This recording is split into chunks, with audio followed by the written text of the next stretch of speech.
let's start with a few words about your organization, what you're doing, and what this wing means to you. I think this has been a great opportunity for one. Thrilled about the opportunity to get the award, of course. But I think what Vendekin does here, it brings vending to the forefront, or automated retail, unmanned retail to the forefront. When I say unmanned retail, I mean vending machines as a channel of retail for FMCG brands, right? Or even retailers for that matter. So I think the win means a lot because I think it brings something that was not priorly known as much in India to the forefront, at least to a certain extent, right? So I'm very grateful for the opportunity and the organizers and the folks that have put together this event, the jury as well, that took time, went through a large list of candidates before they decided. And it was probably not easy as well because it's vending is not something that's known, right? So what Vendekin does is we're a hardware-enabled SaaS platform, software as a service platform that allows existing vending machine owners to make their business smart, and also more importantly for FMCG companies to set up their own line of new channel of business. So you've got your general trade, you've got your modern trade, you've got e-commerce, you've got quick commerce, and then you can have instant commerce, which is, so if you look at the transition, right, it's e-commerce, you buy online, you get after 2 or 3 days, maybe a day. Quick commerce, 15 minutes, 10 minutes. And instant commerce will bridge that gap to get it even further to instantly buy online, get now. And how about this wing? What is this wing? The wing. No, I think it feels really good because I think if I were to rewind 3 years ago, nobody would probably provide recognition for a company that is into a space that is still very nascent in India, right? So I think I'm very proud of my team as well, because without my team we would not have been able to create something of value that is being recognized. So I think it's a very I'm glad because it's a recognition for those efforts, right, in a new nascent industry which I'm sure will pick up over the next 5 to 10 years. Right.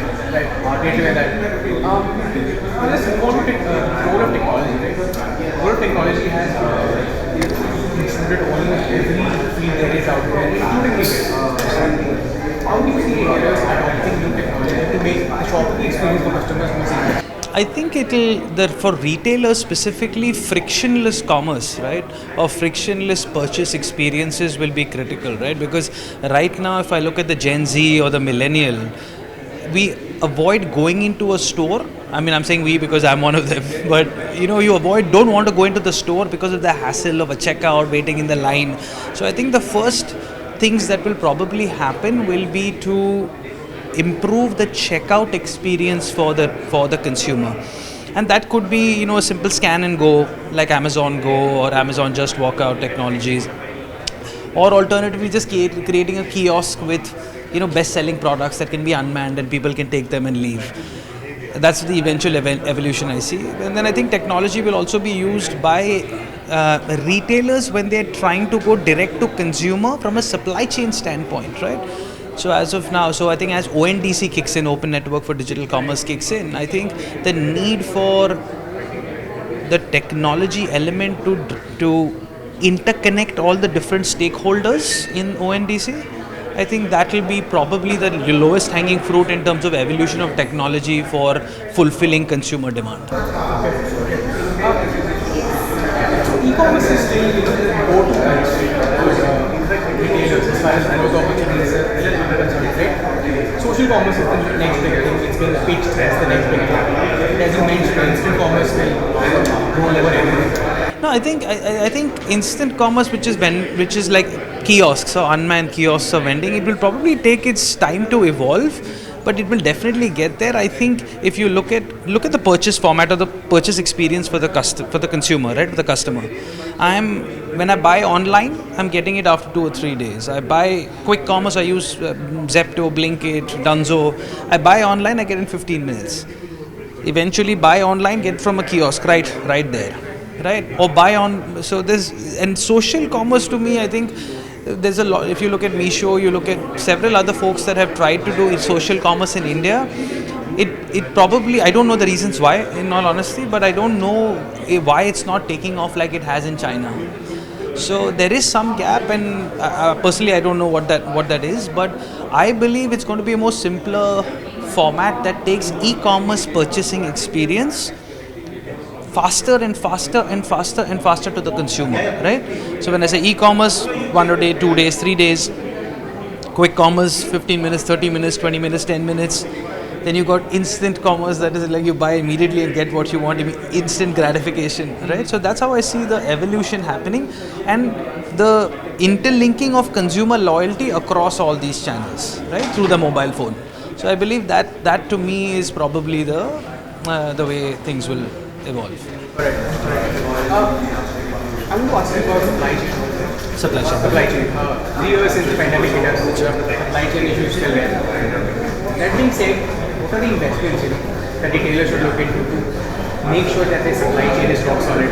Again, I'm probably not the right person to answer this question. My knowledge is very limited in this space, but I think it's probably how do you make the experience of the stakeholders smoother, right? So what do I mean by that? Right now we have to understand that the moving parts in the supply chain, right, are finally people. So how do you make the technology more people friendly? I think with 5G coming, rolling out further, I think there will be a lot more real-time information that comes in. But human will you cannot take away, right? So if I'm a driver that is going to deliver product, right, or a delivery person, if I can get a notification on my phone, but whether I look at it or I don't look at it, right, is human will. So I think there's a fine line between kind of incentivizing users to use it.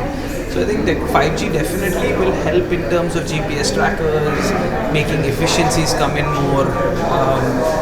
So yeah, that's what I think about on the supply side. Right. Last question. The consumer of today is more price conscious than ever, right?